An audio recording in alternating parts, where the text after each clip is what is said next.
current state rep and candidate for 35th Senate District, Curt VanderWall. Thank you.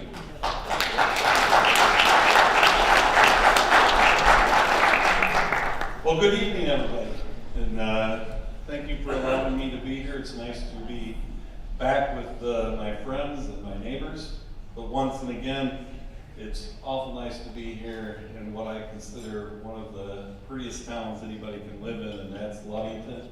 So I am proud to be here tonight and have an opportunity to speak to you briefly about my run for Senate. So again, thank you.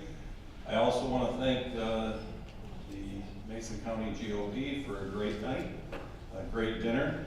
Appreciate that opportunity. Also want to say thank you to Senator Boer, who is terming out after 14 years. Thank you for your hard service. I know what it takes to do this, and I just want to say thank you, and of course, Jan, thank you for putting up with everything that he's done. And there's a few deer that are out on that course tonight, so don't drive the car out there. We know that the senator has an issue with what we call roadkill, so again, thank you for that. Second, I want to thank my wife. And as everybody knows, my wife Diane and I put our heart and soul in this. And she's my partner. We travel just about to every event in the district together.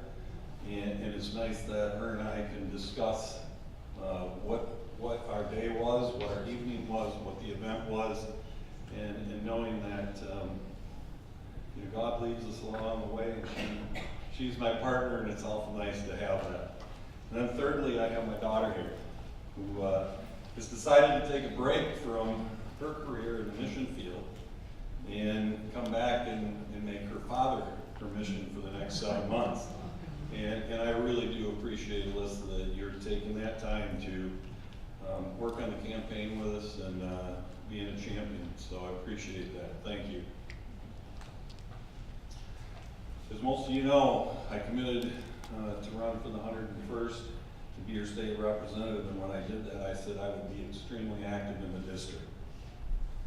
For 16 months, we have poured 50,000+ miles into the district. We promised that we would have monthly coffee hours in each district, that we would meet with the public, whoever wanted to come. We promised that we would be out knocking doors, rain, snow, sleet, and I will tell you we have done that. It is not always the most fun thing to do when you decide to leave both your feet and hit the ground, but we've done that in some of the ice and what we've had. But when we're hitting the doors, we've had many different issues that have been brought up. Some of them have been issues that we've worked on. Some are on issues that we haven't worked on yet. But as we've been out in just the last few weeks, I want to hit a couple things that have been brought up. And first is unity. And I think we got a problem. I think we have a problem right now throughout the state, throughout our nation, that we've become very divided. I've worked very hard in Lansing to build relationships. I've worked very hard in our district, up and down the coastline, to make sure that we work on trying to make sure that we're together. There's many different views, and not everybody agrees with everybody's view, but we do need to listen. And we do need to be able to talk to them and to be able to specify what's going on and explain why decisions are made. So unity is one of the biggest things that we've heard, and of course right now we know it's an issue. Auto insurance continues to be a problem. We worked on a package of bills. We've been on a couple of them so far. We know that we have another series of bills that are getting ready to be introduced. It is my intention that one way or another we're going to have to get something done inside our auto no fault. But inside this room there's a lot of different opinions on where auto insurance needs to go. And when you have 110 legislators, it's hard to get everybody in agreement, but we need to work. We need to continue to put that money back into your pockets. We need to make sure our insurance becomes affordable. Professional trades, we've been working on that. For the last 16 months, again this year in the budget, we'll have an increase in professional trades. This is an opportunity that we're going to be able to keep our young people living in the district that we live in, home. We don't want them to move out. As we know right now, our young people are leaving the state of Michigan, and we need to make sure we keep them here. Not only in Mason County, or Manistee, Lindsay, Leelanau, we need to keep them here in the state of Michigan. We need one way or another to not have them head out to Texas, California, or other places. Roads and infrastructure continue to be an issue. As we pour more money into our roads, we continue to fall further behind. The winter that we had this year, I mean, every one of us knows how many potholes we see. We continue to put money in there. We have a tremendous obligation that we need to uphold, that was voted in last year. We have a lot of money that needs to come out of the general fund budget. We need to make sure that we continue to make sure that promise is upheld, that we can take care of our roads. We need to get them to be where they should be. We need to be proud of that. Inside that is infrastructure. We have a lot of our districts that are underserved. Broadband internet continues to be an issue, and we will work very hard to get some of that into the districts that right now, when you look at them on the east side of our 31, it becomes a problem. So everybody knows I'm pro-life.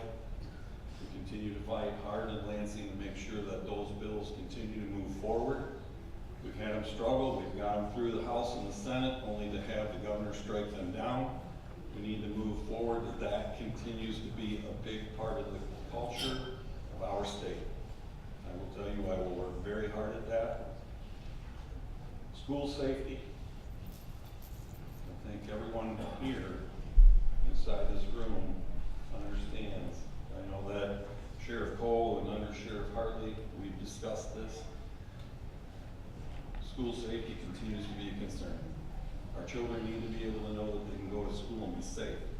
They need to know that they can go there and learn without the threat of somebody coming in and disrupting that. We continue to work on that. I work with the folks on the budget, and we have some money that's going to be put into school safety. What those issues are going to be as of yet, we're not 100% sure, but we continue to do that. Second Amendment, always going to be a big part of us in the state of Michigan and throughout our country. Responsible gun ownership is a right and a privilege that we need to make sure continues. And we work hard that that opportunity stays here without those threats of it being taken care of. In closing, I can't say enough how great of an adventure this has been. I feel truly blessed with this opportunity to serve you. I look forward to the next 7 months. And I look forward to going to Lansing and serving you as your next senator and working with you for the next 8 years. And again, thank you for being here this evening. Again, it's a privilege and it's an honor, and I appreciate everything you've done for us and this state. Thank you. Good evening, ladies and gentlemen. My name is Bruce Rendon. I have an address of Lake City, live in Misaki County, actually 7 miles from Lake City, 7 miles from Cadillac, and 7 miles from the Bay. On your table, you'll find a piece of my literature. And I want you to know, these are my words and my action. Leadership based on experience, it says at the top. I'm a proud builder, making a payroll over 30 years, a dairy farmer at the same time, and know what hard work's all about. My wife and I, Representative Rendon, and I apologize, she had extra duty in Lansing and did not get out of there. So anyways, we just celebrated 46 years of marriage. And as candidate Colbeck stated, our values, that's what's at stake. If you look on the back of this literature, and by the way, if you don't have a piece, Tiffany Rice, part of my campaign, we have extra pieces of literature and we'd love to share them with you. It talks about values, faith, work ethic, and listening. I'll share a story with you. When I first was elected to the House in 2010 and took office in 11, there were about 15 of us legislators out in front of a Planned Parenthood. 17 babies were pulled out of a dumpster. We had a prayer vigil there. It wasn't long after that, I had House Bill 5711. That become law. The most sweeping piece of pro-life legislation in the country. That's what guides me, our faith. Our faith's under attack. We can't even identify ourselves what gender we are. We can't pray in our schools. And really, we talk about honoring our Constitution. It's being torn down. On the front of this piece of literature, it talks about my experience in being pro in all these different categories. It talks about life, Second Amendment, family, property rights, business, veterans, and Michigan. You'll see a piece of legislation behind all those points that become law, that originated from me. I didn't go to Lansing to have position. Yes, I did become, in my third term, the chair of Tourism and Outdoor Recreation. I become vice chair of Natural Resources. But I come from a district that was Democrat 30 years. In the night of the election in 2010, and my race was one of the first ones called. Dave Camp's office, our congressman in the 4th District, called. He said, "Bruce, you're our hero. This is the first time in my tenure the 4th Congressional District is all Republican," and I'm very proud of that. For 2 terms, 4 years, I was not allowed to leave my district because it was a Democrat district. Today, that's a Republican district, and I'm very proud of it. If I have a legacy at all, it's that we kept that district Republican. I made a payroll for 30 years, building homes, light commercial work. And you know what? There was years I didn't take any income. But all that time, my employees received benefits. They had master medical health insurance, vacation, and holidays. My industry, I was about the only one out there doing that with a small business. Very proud of that. But you know what? There wasn't a job in those 30 years that I didn't finish, and there wasn't a job that I ever got sued on. Very proud of that. At the same time, for many years, milk cows. I've gained leadership. I was chair of our planning commission locally and also served on our board of review. But really, I got engaged through my professional association. I worked through the chairs of the Michigan Association of Home Builders and become their president. When I was their president, we had 12,000 members, the 3rd largest building association in the country. And I'm very proud of that role. I did the same thing with my cattle association. Worked through those chairs and become their president. So I do know what leadership is all about. Something I'd like to share with you that candidate Colbeck brought up a lot about our faith and what guides us. My 6 years in Lansing, many of us attended Bibles and prayer study every Wednesday from 7 to 8 o'clock in the House office building. I think the only 2 times that I missed was when my mother passed away. But other than that, that guided me. And today, I can tell you my wife is doing the same. Through God's will, I'll be elected to this position. I would be glad to have a conversation with any one of you, and what I have to offer is me. I said when I went to Lansing, I'll do my best to come back home with the values I took with me, and I think I've done that. It can't help but change you, but you have to go by, I thank the good Lord, the way I was raised. come from eager means. So thank you very much for your time.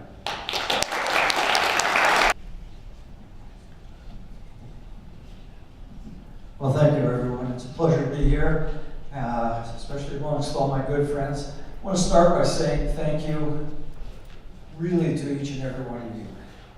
You're the people that put us over the top in 2010 and 12 and 14, and I can't begin to thank you enough.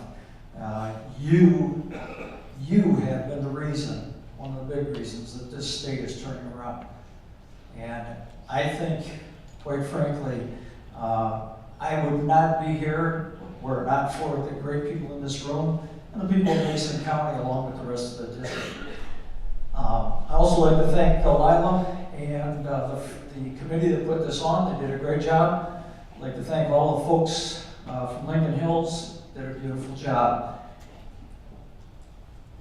I have been here in 6 years that I was your state rep. It was a real honor to serve you. But before I got there, I had been serving. And most of you know my history, but I'll briefly go over it because, quite frankly, I'm the last one here, and I'm the reason you're not moving for the door right now. So it's getting late, so we'll move it along.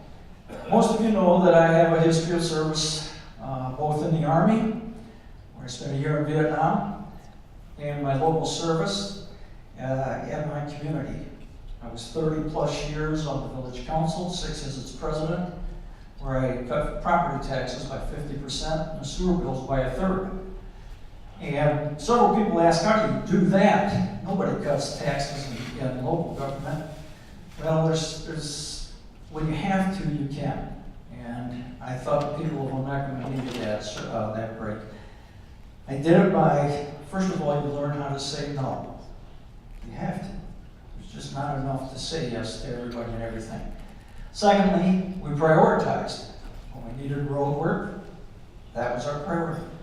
And third, we privatized wherever we could. I took those same values to Lansing. I also served locally as a deputy township supervisor. I spent 30 plus years on our fire department, 30 years as a medical first responder. It's a good experience, and I thoroughly enjoyed serving my community. My 6 years in the House, I served on as chair of 2 committees. For my freshman year, I was Military and Veterans Affairs chair. In my final term, I was the chair of regulatory reform. I was also chosen by my caucus and unanimously voted to be the associate speaker pro tem of the House. Folks, I can't begin to tell you what an honor that was. Think about this for a minute. There's 10 million people in the state of Michigan, and only 4 get to do what they allowed me to do out of the whole state. It was truly an honor. And I really, if nothing happens to me the rest of my life, it was that big a deal. So why am I running for the Senate? 3 reasons, basically. And I'll go through them briefly, I hope. First of all, I think my 6 years in the House has given me the experience, the knowledge, and quite frankly, the relationships to serve the people of the 35th District, particularly you. Secondly, we did great things turning this state around. We did reforms in workers' comp, unemployment, welfare, food stamps. We did right to work. We reformed the Michigan business tax. They were great things. I want to keep doing it. I want to maintain where we're at and continue to bring prosperity to the state of Michigan. And finally, I believe passionately in conservatism. There is a difference in the candidates. And I believe in what I'm doing. And if there's a difference, it's incumbent upon me to run for this office and stand on my principles. So what are those differences? Well, generally speaking, there's a difference in how we approach local government or state government. And let me be perfectly clear. In no way is this a slam or detraction on the other two individuals running for this race. They are good, decent, honest people, men, and they have served this state well. It's imperative that you know the difference is what I see as the difference, and I think it matters. First of all, I went to Lansing and did exactly what I said I would do. I voted conservatively, as you sent me there. And in my final year, as I was getting close to the end, the last report I got, I had a 94% conservative voting record. 94%. Bruce had a 79, and I'm not sure Curt even has enough votes to have a rating yet. So, secondly, I believed in transparency, and I posted every bill that I voted on, why I voted the way I did, and how the whole thing fit into the legislation. And none of my opponents did anything like that. And thirdly, in most of the events that I've been to, they talked about reaching across the aisle. Folks, that is one sentence you will never hear me say. I don't think anybody's ever heard me say it. And there's two reasons for that. First of all, I think you vote Republican for a reason. And it isn't to advance the other side's agenda. You vote for us as Republicans to advance our agenda. And I think that's an important difference. I prefer a different philosophy. I prefer opening our arms and welcoming them to our side. And it happens when you stand firm on your principles and you have good policy. They will come. And they did it on teacher tenure. They did it on binding arbitration, and a whole host of other things. There's a lot of talk about division, but it isn't there. 83% of the votes in the state of Michigan legislature are nearly unanimous. 83%. We don't fight, we work together. But you have to stand on principles to do that. And I believe I went to Lansing and did that. There's a different voting record between myself and Bruce. This is not a disparaging comment against Bruce. We have a different voting record. Please look it up. It's significantly different. Between Curt and I, it's interesting, Curt has announced in the paper and in the press, he thinks he's younger, more aggressive, and more agile or mobile. Well, I don't know what more mobile means in a 12-county district that's mostly farm and forest. And as for being more aggressive, I didn't have legislation that controls electric skateboards and wording on ice shanties and that kind of stuff. I will never be that kind of an aggressive legislator. As for being younger, I find it a little bit humorous that a man nearly 60 years old is playing the youth card. But as Reagan said, I won't hold his youth and inexperience against him. He has some good votes, and he has some votes with amendments and stuff that I disagree with. The point is, there is a choice, there is a difference, and it matters.